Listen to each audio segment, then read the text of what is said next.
जय हिंद साथियों। तो आज हम लोग फिर से एक आयोग पर चर्चा करेंगे, मध्य प्रदेश राज्य महिला आयोग के बारे में। आपके प्री और मेंस एमपीपीएससी प्री और मेंस दोनों के अंदर महिला आयोग नाम का टॉपिक लिखा हुआ है और दोनों में प्री में हो या मेंस में हो कोई ना कोई सवाल मध्य प्रदेश राज्य महिला आयोग से पूछा जा सकता है। इससे पहले हम लोगों ने अपने 5 आयोगों को कंप्लीट कर लिया है।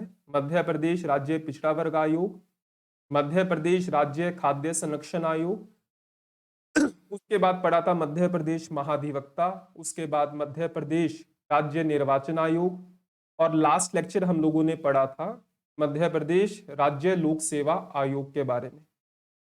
तो हम लोगों ने अपनी शुरुआत मध्य प्रदेश के आयोगों से की थी। सामान्यतः हम लोग यूनिट 10 के अंदर इन सब आयोगों को पढ़ते हैं, लेकिन हमारा जो ज्यादातर फोकस रहता है वो केंद्र के आयोगों पर रहता है। लेकिन क्योंकि आप लोग एमपीपीएससी की तैयारी कर रहे हैं, एमपीपीएससी के अंदर हर एग्जाम में इन आयोगों से कोई ना कोई एक सवाल तो जरूर बनता है। तो उसी सिलसिले को आगे बढ़ाते हुए आज हम लोग मध्य प्रदेश राज्य महिला आयोग के बारे में पढ़ेंगे और आने वाले जब हम लोग इन सभी आयोगों को कंप्लीट कर लेंगे तो फिर हम लोग शुरू करेंगे प्रैक्टिस कि मध्य प्रदेश के जितने भी आयोग हैं इनसे किस प्रकार के सवाल पूछे जा सकते हैं। इसके अलावा जो यूनिट 6 है उसमें संविधान सभा, राष्ट्रपति, मूल अधिकार, उन सब की प्रैक्टिस करेंगे। क्योंकि मेरा ये मानना है, आप सबसे पहले पढ़िए, फिर रिवाइज कीजिए, फिर प्रैक्टिस कीजिए, फिर रिवाइज कीजिए। रीड, रिवाइज, प्रैक्टिस और रिवाइज। अगर आप ऐसा करते हैं तब आप एग्जाम को बहुत आसानी से क्रैक कर सकते हैं। बहरहाल समय खराब ना करते हुए आगे बढ़ते हैं। सबसे पहले बात करते हैं कि मध्य प्रदेश राज्य महिला आयोग का गठन क्यों किया गया, क्योंकि हमें मेंस को भी ध्यान में रखकर पढ़ना है कि गठन क्यों किया गया। इसका मतलब कि इस आयोग के गठन के पीछे उद्देश्य क्या रहा। तो सबसे पहले इस आयोग के गठन का पहला उद्देश्य माना जाता है महिलाओं को सशक्त बनाना, इंपावर बनाना, सामाजिक रूप से, आर्थिक रूप से, राजनीतिक रूप से उनको इंपावर करना, सशक्त बनाना। दूसरा, महिलाओं के हितों की देखभाल और उनका संरक्षण, कि महिलाओं के हितों से जुड़े हुए जितने भी मुद्दे हैं उनकी देखभाल करना और उनको प्रोटेक्ट करना। तीसरा, महिलाओं के प्रति जो हमारे समाज में भेदमूलक व्यवस्था है, जहां डिस्क्रिमिनेशन होता है, उनकी जो स्थिति है, उन सभी भेदमूलक व्यवस्थाओं को समाप्त करते हुए उन्हें गरिमापूर्ण जीवन जीने का अधिकार देना या फिर उनकी गरिमा व सम्मान को सुनिश्चित करना। देखिए, जितनी भी चीजें हम लोग पढ़ते हैं बिल्कुल ऑथेंटिक सोर्स से पढ़ते हैं, क्योंकि पिछले 2 सालों से एमपीपीएससी का जो ट्रेंड रहा है, आयोग बहुत ही अच्छे सवाल पूछने लगा है पॉलिटी के अंदर, चाहे वो एमपी पॉलिटी हो, इंडियन पॉलिटी हो या कमीशन हो। तो आपका जो सोर्स है वो बहुत ऑथेंटिक होना चाहिए। हम लोग जितना कवर करते हैं या तो गवर्नमेंट की वेबसाइट से कवर करते हैं, अगर उसके संदर्भ में संविधान में या फिर कानून में कोई प्रावधान है तो वहां से कवर करते हैं। ये जो गठन के उद्देश्य हैं ये मध्य प्रदेश महिला आयोग की वेबसाइट पर ही दिए हैं। पहला, महिलाओं को सशक्त बनाना। दूसरा, उनके हितों की देखभाल और संरक्षण करना। तीसरा, उनके समाज में जो उनके खिलाफ भेदमूलक व्यवस्था है उसको समाप्त करते हुए उनके गरिमा व सम्मान को सुनिश्चित करना। चौथा, हर क्षेत्र में उन्हें विकास के समान अवसर दिलाना। और पांचवा, महिलाओं के प्रति जो अपराध होते हैं, अत्याचार होता है, शोषण होता है, उस पर त्वरित कार्यवाही करना। 5 नंबर में सवाल पूछा जा सकता है कि मध्य प्रदेश राज्य महिला आयोग का गठन क्यों किया गया या इसके उद्देश्य क्या है। और ये 5 पॉइंट के आधार पर आप 5 मार्कर का उत्तर लिख सकते हैं। और यहां पर कीवर्ड ध्यान में रखने हैं, सशक्त, देखभाल व उनका संरक्षण, गरिमा व सम्मान, विकास के समान अवसर, त्वरित कार्यवाही। कई बार हमसे पूछा जाता है कि शॉर्ट नोट्स कैसे बनाने हैं। अब यहां पर आप पूरा आंसर तो नहीं लिखेंगे, कीवर्ड लिख लो कि भाई सशक्त बनाना है, देखभाल व संरक्षण है, त्वरित कार्यवाही है, समान अवसर है, गरिमा व सम्मान है। बस ये पांच कीवर्ड अगर ध्यान में रहेंगे तो बहुत आसानी से आप अपना उत्तर लिख सकते हैं। भाषा ऊपर नीचे हो सकती है, लेकिन जो कीवर्ड है वो मेन फोकस में रहना चाहिए। तो मध्य प्रदेश राज्य महिला आयोग के गठन के पीछे ये 5 उद्देश्य माने जाते हैं। अब आते हैं हम लोग फैक्चुअल और कंसेप्चुअल बातों पर। तो हम जो पढ़ने वाले हैं वो इस अधिनियम को आधार बनाकर पढ़ने वाले हैं, मध्य प्रदेश राज्य महिला आयोग अधिनियम 1995। यानी मध्य प्रदेश में जो राज्य महिला आयोग का गठन किया गया है वो इस कानून के तहत किया गया है। इसका अर्थ ये है कि मध्य प्रदेश राज्य महिला आयोग एक सांविधिक निकाय है, ना कि संवैधानिक। सांविधिक का मतलब होता है कि जब किसी आयोग का गठन किसी अधिनियम अर्थात कानून के माध्यम से होता हो, तो मध्य प्रदेश राज्य महिला आयोग का गठन मध्य प्रदेश राज्य महिला आयोग अधिनियम 1995 के माध्यम से किया जाता है। इस अधिनियम को राष्ट्रपति से स्वीकृति मिली थी 5 दिसंबर 1996 को, और ये मध्य प्रदेश के गजट में नोटिफाइड हुआ था 13 दिसंबर 1996।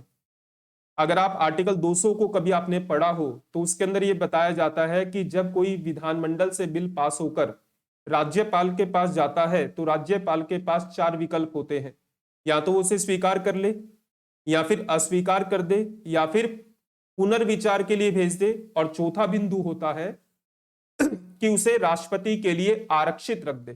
फिर आर्टिकल 201 के तहत राष्ट्रपति के पास उस बिल के संदर्भ में शक्तियां होती हैं। तो ये जो अधिनियम था ये मध्य प्रदेश के राज्यपाल के द्वारा आर्टिकल 200 के तहत राष्ट्रपति के लिए आरक्षित रखा गया था, और इस बिल को राष्ट्रपति ने अपनी स्वीकृति प्रदान की 5 दिसंबर 1996 को, और मध्य प्रदेश की सरकार ने इसे नोटिफाइड किया, अधिसूचित किया 13/12 यानी 13 दिसंबर 1996 को। और इस अधिनियम के तहत फिर हमने 23 मार्च 1998 को 23 मार्च 1998 को हमने मध्य प्रदेश राज्य महिला आयोग का गठन किया। तो पहला सवाल तो इस बात को ध्यान में रखना है कि मध्य प्रदेश राज्य महिला आयोग का गठन कब हुआ, तो 23 मार्च 1998 को हुआ। अधिनियम कब का है, 1995 का है। स्वीकृति कब मिली, 1996 में मिली, लेकिन इस आयोग का गठन हुआ 23 मार्च 1998 और 1995 अधिनियम की धारा 3 के तहत। ये धारा 3 याद रखनी है। देखिए प्रत्येक अधिनियम में बहुत सारी धाराएं होती हैं, उपधाराएं होती हैं। आपको उन सभी धाराओं या उपधाराओं को याद नहीं करना है, क्योंकि आपके सिलेबस में अधिनियम नहीं पूछा गया है, आयोग पूछा गया है। लेकिन फिर भी एक बेसिक जानकारी के लिए इतना पता होना चाहिए कि मध्य प्रदेश राज्य महिला आयोग अधिनियम 1995 की धारा सेक्शन 3 के तहत 23 मार्च 1998 को मध्य प्रदेश राज्य महिला आयोग का गठन किया गया। तो फैक्चुअल बात है, इसको याद रखिएगा। बाकी मैं जो YouTube पर यानी कम्युनिटी के अंदर शॉर्ट नोट्स प्रोवाइड करवाता हूं तो वहां पर ये चीजें उस तरीके से मेंशन होती हैं। अब बात करते हैं कंपोजिशन। कंपोजिशन का मतलब संरचना, कि इस आयोग के अंदर कितने सदस्य होंगे। इसमें कहा गया है कि ये जो आयोग है ये 7 सदस्यीय निकाय होगा। इसका मतलब मध्य प्रदेश राज्य महिला आयोग की संरचना क्या है, 7 मेंबर बॉडी है, 7 सदस्यीय निकाय है, जिसमें एक अध्यक्ष होते हैं और 6 सदस्य होते हैं। तो मध्य प्रदेश राज्य महिला आयोग की संरचना में कितने लोग हैं, 7 हैं। इसमें एक अध्यक्ष है और 6 सदस्य हैं। और इन 7 में से 6 नॉन गवर्नमेंटल कह लीजिए, नॉन ऑफिशियल होंगे, अशासकीय होंगे, और जबकि एक सदस्य ऑफिशियल होगा जो कि इस आयोग के सेक्रेटरी की अर्थात सचिव की भूमिका निभाए। आप इसे इस तरीके से समझ सकते हैं कि एक अध्यक्ष होगा, 5 अशासकीय सदस्य होंगे और एक शासकीय सदस्य होगा, अर्थात जो पहले से किसी सरकारी पद पर है, विशेष रूप से जो डेप्यूटी सेक्रेटरी रैंक का अधिकारी होता है उसे इस आयोग का सचिव बनाया जाता है। तो ध्यान में रखिएगा, टोटल 7 लोग होंगे, एक अध्यक्ष होगा और इसके अलावा 6 मेंबर होंगे। 6 मेंबर में से 5 मेंबर नॉन ऑफिशियल होंगे, अर्थात किसी सरकारी पद को धारण न किए होंगे, और एक ऐसा व्यक्ति होगा जो पहले से किसी सरकारी पद पर है, अर्थात एक प्रशासनिक अधिकारी होगा जो कि डेप्यूटी सेक्रेटरी रैंक का होगा। इस अधिनियम के द्वारा जो अध्यक्ष होता है उसे कैबिनेट मंत्री का दर्जा दिया जाता है, और जबकि जो सदस्य होते हैं 6, उन्हें राज्य मंत्री का दर्जा दिया जाता है, अर्थात इनको वही सुविधाएं और विशेष अधिकार मिलते हैं जो कि कैबिनेट मंत्री या राज्य मंत्री को प्रदान किए जाते हैं। तो यही वाली बात आपके सेक्शन 3 में लिखी गई है। देखिए, मैंने पहले ही बोला था कि हम लोग जिन भी चीजों को पढ़ते हैं बिल्कुल ऑथेंटिक सोर्स से पढ़ते हैं, क्योंकि मैं खुद नहीं चाहूंगा कि एग्जाम में अगर कोई सवाल आपसे पूछा जाए और आप किसी भी कारण से गलत जानकारी के कारण उसको गलत कर कर आ जाए। देखिए, आप सभी जानते हैं कि हमेशा ये कहा जाता है कि ज्ञान हो तो पूरा हो, अधूरा ज्ञान हमेशा हानिकारक होता है। अधूरे ज्ञान से या असत्य ज्ञान से ज्ञान ना होना ज्यादा बेहतर है, ज्ञान हो तो बेहतर हो। इसके अलावा अगर मान लीजिए कि कभी हम लोग पढ़ते हैं, आपको ऐसा लगता है कि कोई डेटा, कोई भी जानकारी जो मैंने आपको दी वो गलत है, तो आप कमेंट बॉक्स में बता सकते हैं। बाकी अगर मुझे कभी भी ऐसा लगता है कि मेरे द्वारा कोई जानकारी गलत दी गई है, तो मैं उसे डिस्क्रिप्शन में भी और कमेंट बॉक्स में पिंग कर देता हूं कि हाँ, ये सही जानकारी है। देखिए, तो हम लोग बात कर रहे थे कि इस आयोग का गठन एक अधिनियम के माध्यम से हुआ है जिसका नाम है मध्य प्रदेश राज्य महिला आयोग अधिनियम 1995, उसकी धारा 3। यही वाली बात इसमें कही गई है, the commission shell consist A chairperson, और इसके अलावा 6 मेंबर होंगे। 6 मेंबर में से एक ऑफिशियल होगा। ऑफिशियल कौन सा होगा? जो डेप्यूटी सेक्रेटरी रैंक से नीचे का अधिकारी नहीं होना चाहिए। यही वाली बातें मैंने आप लोगों को पहले बताई। अब बात करते हैं क्वालिफिकेशन की। क्वालिफिकेशन का मतलब कि जो अध्यक्ष है या 6 सदस्य हैं, किसे बनाया जाता है। तो अध्यक्ष के मामले में कहा गया है कि एक प्रतिष्ठित महिला सामाजिक कार्यकर्ता या महिलाओं के लिए प्रतिबद्ध एक प्रोफेशनल, एक पेशेवर होगी। यानी यहां पर सीधे तौर पर कहा गया है कि मध्य प्रदेश राज्य महिला आयोग की अध्यक्ष एक प्रतिष्ठित महिला सामाजिक कार्यकर्ता या फिर एक पेशेवर होगी, महिला ही होगी, और उसकी योग्यता क्या होगी कि वो एक प्रोफेशनल हो या फिर महिला सामाजिक कार्यकर्ता हो। जबकि 6 सदस्यों के मामले में एक अधिकारी होगा, यानी शासकीय होगा, 5 अशासकीय होंगे, 5 नॉन ऑफिशियल में एक एडवोकेट होगा, 2 सामाजिक कार्यकर्ता होंगे और 2 विशेषज्ञ होंगे। एक अधिकारी कौन होगा? जो उप सचिव होगा। उप सचिव का मतलब डेप्यूटी सेक्रेटरी रैंक का अधिकारी होना चाहिए। ये कौन होता है? देखिए, ये जो मध्य प्रदेश राज्य महिला आयोग है, इसका जो नोडल मंत्रालय है, देख रेख करने वाला मंत्रालय, वो मध्य प्रदेश का महिला एवं बाल विकास विभाग है। महिला एवं बाल विकास विभाग में ही उप सचिव का एक पद होता है। वह उप सचिव इस आयोग का डेप्यूटी सेक्रेटरी बनाया जाता है। यह मतलब है, एक अधिवक्ता होगा, एडवोकेट होगा, 2 सामाजिक कार्यकर्ता होंगे और इसके अलावा 2 विशेषज्ञ होंगे। एक विशेषज्ञ जो शिक्षा से संबंधित हो, महिलाओं की शिक्षा के संबंध में, और दूसरा विशेषज्ञ जो महिलाओं के स्वास्थ्य के संबंध में विशेषज्ञ। और साथ में यह भी कहा गया कि इन जो 6 मेंबर हैं, इन 6 मेंबर में से एक एससी कम्युनिटी का, एक एसटी कम्युनिटी का और एक ओबीसी कम्युनिटी का जरूर होगा। वो अध्यक्ष भी हो सकता है, लेकिन ये जरूर कहा गया है कि मध्य प्रदेश राज्य महिला आयोग 7 सदस्यीय होगा, एक अध्यक्ष होगा, 6 सदस्य होंगे, और इन 6 सदस्यों में से एक प्रशासनिक अधिकारी, एक अधिकारी होगा, एक अधिवक्ता होगा, 2 सामाजिक कार्यकर्ता होंगे और एक शिक्षा और एक स्वास्थ्य का विशेषज्ञ होगा। और इन सब में एक अनुसूचित जाति का और एक अनुसूचित जनजाति का और एक पिछड़े वर्ग का होना आवश्यक है। ऐसा कानून की धारा 3 के अंतर्गत लिखा गया है। यही वाली बात यहां पर लिखी गई है कि provided that out of the 6 member, 6 सदस्यों में से एक एससी कम्युनिटी का, एक एसटी कम्युनिटी का और एक अदर बैकवर्ड क्लास का जरूर होगा। अध्यक्ष की बात नहीं है, 6 सदस्यों में से एक अनुसूचित जाति, जनजाति और अन्य पिछड़े वर्ग का होना जरूरी है। अगर हम बात करते हैं नियुक्ति की, अपॉइंटमेंट की, अब देखिए हर सवाल का उत्तर राज्य सरकार है। नियुक्ति कौन करता है? राज्य सरकार करती है। हटाती कौन है? राज्य सरकार हटाती है। इस्तीफा किसे देते हैं? राज्य सरकार को देते हैं। रिपोर्ट किसे दी जाती है? राज्य सरकार को दी जाती है। वेतन, भत्ते, पेंशन, सेवा शर्तें कौन तय करती है? राज्य सरकार तय करती है। तो आने वाली सभी स्लाइड के अंदर आपको एक ही उत्तर मिलेगा, स्टेट गवर्नमेंट। ध्यान में रखिएगा, राज्यपाल का यहां पर कोई भी संबंध नहीं है।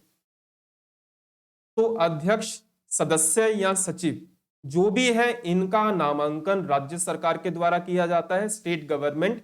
और स्टेट गवर्नमेंट के अंदर महिला एवं बाल विकास विभाग इस काम को करता है। प्रैक्टिकली अगर आपसे पूछा जाए तो महिला एवं बाल विकास विभाग, अगर थ्योरेटिकली आपसे पूछा जाए सैद्धांतिक तौर पर कि एग्जाम में सवाल आया कि मध्य प्रदेश राज्य महिला आयोग के अध्यक्ष व सदस्यों की नियुक्ति कौन करता है, तो राज्य सरकार करती है। सामान्यतः महिला एवं बाल विकास विभाग उसको तय करता है और स्टेट गवर्नमेंट उसको अपॉइंट करती है। अगर हम बात करें टेन्योर की, तो अध्यक्ष हो या सदस्य हो, सबका कार्यकाल 3 वर्ष। बहुत सीधा सा है, ऐसा नहीं है कि 3 वर्ष 62 वर्ष या फिर अध्यक्ष का अलग है सदस्यों का अलग है। सीधा मध्य प्रदेश राज्य महिला आयोग के अध्यक्ष व सदस्यों का कार्यकाल 3 वर्ष निर्धारित किया गया है और पुनर्नियुक्ति नहीं होती, री अपॉइंटमेंट नहीं होता। अगर हम रेजिग्नेशन की बात करें तो रेजिग्नेशन किसे देंगे? राज्य सरकार को देंगे। अध्यक्ष हो या सदस्य हो, सभी अपना इस्तीफा स्टेट गवर्नमेंट को देंगे, क्योंकि मैंने आपको पहले बोला कि हर सवाल का उत्तर क्या है? राज्य सरकार। हटाएगा कौन? तो स्टेट गवर्नमेंट हटाएगी। लेकिन यहां पर ध्यान में रखिएगा कि अधिनियम में यह कहा गया है कि आयोग के अध्यक्ष व सदस्यों को जब राज्य सरकार हटाती है तो उन्हें अपनी बात कहने का, अपनी सुनवाई कहने का अवसर मिलता है। बिना उनकी बात कहे उन्हें नहीं हटाया जाता, ऐसा प्रोविजन इस अधिनियम के अंतर्गत किया गया। लेकिन वे कौन से कारण हैं जिसके कारण हटाया जाता है? पहला, अगर वो दिवालिया घोषित हो जाए, किसी नैतिक अपराध में दोषी सिद्ध हो जाए, किसी अदालत के द्वारा उसे मेंटली अनफिट पाया जाए, कार्य करने से इनकार कर दे या कार्य करने में अक्षम हो, या फिर आयोग की अनुमति के बिना आयोग की लगातार 3 बैठकों में अनुपस्थित रहा। इन 5 कारणों के आधार पर राज्य सरकार उन्हें हटा सकती है, लेकिन मैंने कहा कि उन्हें अपनी बात कहने का, सुनवाई का अवसर मिलेगा। देखिए ये वाले जो पॉइंट हैं ये आपको हर आयोग में एक जैसे मिलते हैं। चलिए आगे बढ़ते हैं। सैलरी, अलाउंसेस, पेंशन या सर्विस कंडीशन, तो सीधा है स्टेट गवर्नमेंट तय करे। मध्य प्रदेश राज्य महिला आयोग के अध्यक्ष व सदस्यों के वेतन, भत्ते, सेवा शर्तें, हर चीज राज्य सरकार के द्वारा तय की जाती है। रिपोर्ट स्टेट गवर्नमेंट को देंगे, राज्य सरकार उसे अपनी राज्य विधानसभा में स्पष्टीकरण के साथ रखवाएगी। यहां पर रिपोर्ट राज्यपाल को नहीं दी जाती, किसे दी जाती है? राज्य सरकार को। और स्टेट गवर्नमेंट को देने का मतलब क्या है? महिला एवं बाल विकास विभाग को देना, और महिला एवं बाल विकास मंत्री उसे विधानसभा में स्पष्टीकरण के साथ रखवाता है, अर्थात किन सिफारिशों को स्वीकार किया गया और किन्हें नहीं किया गया। अगर हम प्रक्रिया की बात करें तो आयोग अपनी प्रक्रिया खुद तय करता है। वर्ष में, एक साल में कम से कम 2 बार बैठक जरूर होती है, और इसके अलावा जो इस आयोग का सचिव होता है, जो डेप्यूटी सेक्रेटरी रैंक का होता है, वो इस आयोग के द्वारा लिए गए निर्णय व आदेशों को एग्जीक्यूट करता है, लागू करता है। तो ये कुछ फैक्चुअल सी बातें हैं, इन्हें ध्यान में रखेगा। अब आते हैं फंक्शंस पर। फंक्शंस मध्य प्रदेश राज्य महिला आयोग के कार्य प्री में मुश्किल है पूछे जाने, फैक्चुअल चीजें ज्यादा पूछी जाती है, लेकिन फिर भी एक आइडिया होना चाहिए। हम मेंस में पूछा जा सकता है कि मध्य प्रदेश राज्य महिला आयोग के उद्देश्य व कार्यों का उल्लेख करें या फिर कार्य व शक्तियों का उल्लेख करें, और शायद पूछा भी गया है। तो हम लोग बात करते हैं कार्यों की। 12 कार्य हैं, एक एक कर एक एक स्लाइड में पढ़ेंगे। पहला, हमारे कॉन्स्टिट्यूशन में या फिर किसी कानून में, हमारे संविधान में या फिर किसी कानून में महिलाओं के लिए जो सुरक्षा उपाय यानी सेफ गार्ड किए गए हैं, उनसे संबंधित मामलों की जांच कर कि संविधान में या फिर किसी कानून में महिलाओं के लिए जो भी प्रावधान किए गए हैं, अगर कोई उनका उल्लंघन करता है या फिर उससे संबंधित जो भी जांच करनी है तो वो आयोग करेगा। दूसरा, यह राज्य सरकार को प्रतिवर्ष या फिर अन्य समय पर भी वार्षिक रिपोर्ट देगा, ये इसका दूसरा कार्य है। तीसरा, उपयुक्त प्राधिकारियों के साथ महिलाओं से संबंधित संविधान के प्रावधानों व अन्य कानूनों के उल्लंघन के मामलों को उठाना। उदाहरण के तौर पर मान लीजिए कि मध्य प्रदेश के किसी क्षेत्र में किसी महिला के साथ किसी प्रकार का अपराध, अत्याचार या शोषण होता है, या फिर आप कह लीजिए कि महिलाओं के अधिकारों का उल्लंघन होता है, तो आयोग उस न केवल उस मामले की जांच करता है बल्कि उसे निर्धारित प्राधिकारी के माध्यम से सही अथॉरिटी तक पहुंचाता है, न्यायालय तक ले जाता है, सरकार तक ले जाता है, ताकि उस महिलाओं को न्याय मिल सके। तीसरा, महिलाओं के लिए जो भी सामाजिक आर्थिक विकास की प्रक्रिया के लिए योजनाएं बनती है उसमें भाग लेते हैं, सलाह लेते हैं।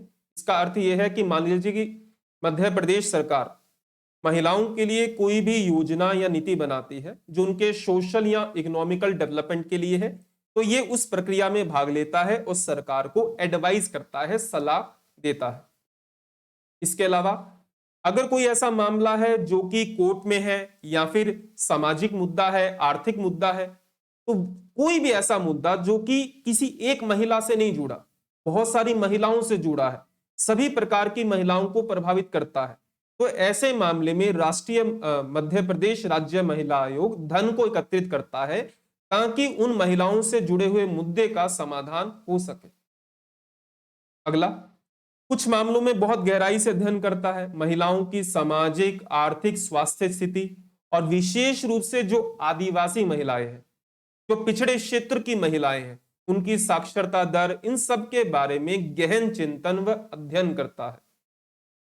इसके अलावा राज्य के अंदर या फिर जहां पर भी महिलाओं के संबंध में अपराध होते हैं स्टेट के किसी क्षेत्र में, तो वहां महिलाओं के संबंध में आंकड़ों को एकत्रित करता है कि मध्य प्रदेश के सभी जिलों में महिलाओं के प्रति अपराध, किस प्रकार की वैवाहिक स्थिति है, साक्षरता दर कितनी है, यानी महिलाओं के संदर्भ में जितने भी अपराध होते हैं उन अपराधों के संदर्भ में ये आयोग आंकड़े इकट्ठे करता है। इसके अलावा महिलाओं के खिलाफ जो अत्याचार, देखिए महिलाओं के खिलाफ अत्याचार रोकने के लिए केवल आयोग काम नहीं करता, बहुत सारे अन्य संस्थान या फिर राज्य सरकार के विभाग भी काम करते हैं, और हमेशा यह माना जाता है कि जब तक इनके बीच में तालमेल नहीं होगा तब तक आप वुमेन एम्पावर नहीं कर सकते, महिलाओं के विरुद्ध जितने भी अपराध हैं उन्हें कम नहीं कर सकते। तो ये आयोग महिलाओं के खिलाफ अत्याचार के लिए राज्य के स्तर पर और जिला के स्तर पर जो भी संस्थान, आयोग है, उनके साथ तालमेल बिठाता है ताकि कुल मिलाकर त्वरित कार्यवाही हो सके। इसके अलावा महिलाओं के खिलाफ जो भी शिकायतें आती हैं उनकी जांच करता है, उन शिकायतों को प्राप्त करता है, उन पर कार्यवाही करता है और सही प्राधिकारी, सही व्यक्ति तक, सही न्यायालय तक उसे पहुंचाता है।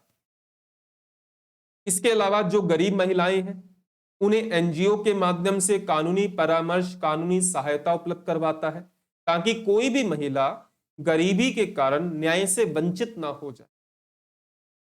जहां पर महिलाओं को कैदी के रूप में रखा जाता है या किसी प्रकार से बंदी बनाया जाता है, चाहे वो हॉस्पिटल हो, चाहे वो जेल हो, वहां पर जाकर निरीक्षण करता है, सुपरविजन करता है कि वहां पर महिलाओं के साथ किसी प्रकार का भेदभाव, अत्याचार या शोषण तो नहीं हो रहा। अगर उसे ऐसा लगता है कि हो रहा है या कुछ सुधार करना है तो उपचारात्मक कार्यवाही के बारे में बताता है। और आखिरी, स्टेट गवर्नमेंट के द्वारा सौंपा गया अन्य कोई भी विषय। तो ये है मध्य प्रदेश राज्य महिला आयोग के कार्य।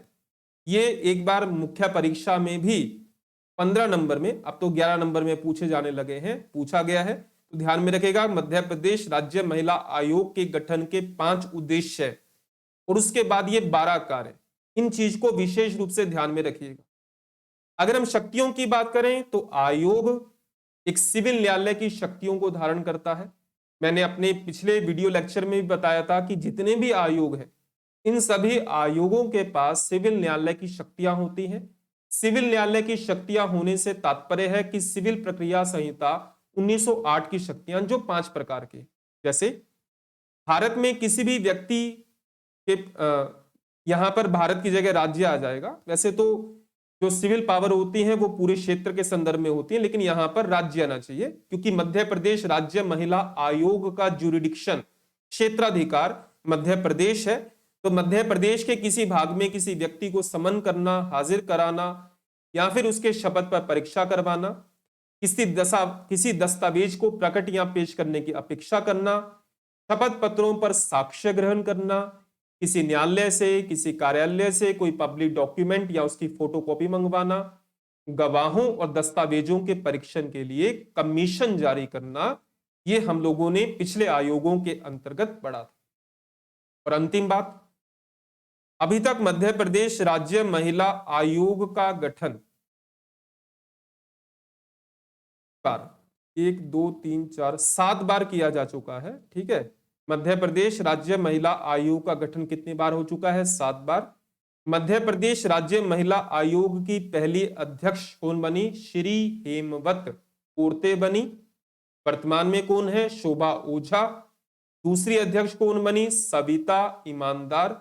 उसके बाद रीलम चौहान, उसके बाद कृष्ण कांता तोमर, उसके बाद उपमा राय, उसके बाद लता वानखेड़े। तो मध्य प्रदेश राज्य महिला आयोग का गठन पहली बार कब हुआ? 23 मार्च 1998 को हुआ। मध्य प्रदेश राज्य महिला आयोग अधिनियम 1995 की धारा 3 के तहत अब तक 7 बार इस आयोग का गठन किया जा चुका है। और पहली अध्यक्ष कौन थी? हेमवत पोर्ते। वर्तमान में कौन है? शोभा ओझा। तो मैं उम्मीद करता हूं कि मध्य प्रदेश राज्य महिला आयोग के बारे में आपको एक सही और ऑथेंटिक जानकारी मिल पाई होगी। इसकी पीडीएफ आप लोगों को कल टेलीग्राम ग्रुप में मिल जाएगी, जिसका लिंक डिस्क्रिप्शन में दिया गया है। अगर आपको इन वीडियो से कुछ भी मदद मिलती है तो आप इस वीडियो को लाइक कर सकते हैं। आपके कोई सुझाव हैं तो आप कमेंट बॉक्स में बता सकते हैं। और अगर आपको वाकई में अच्छा लग रहा है तो इस वीडियो को शेयर कर सकते हैं ताकि मुझे प्रोत्साहन मिले। ठीक, जय हिंद, जय भारत। Thank you.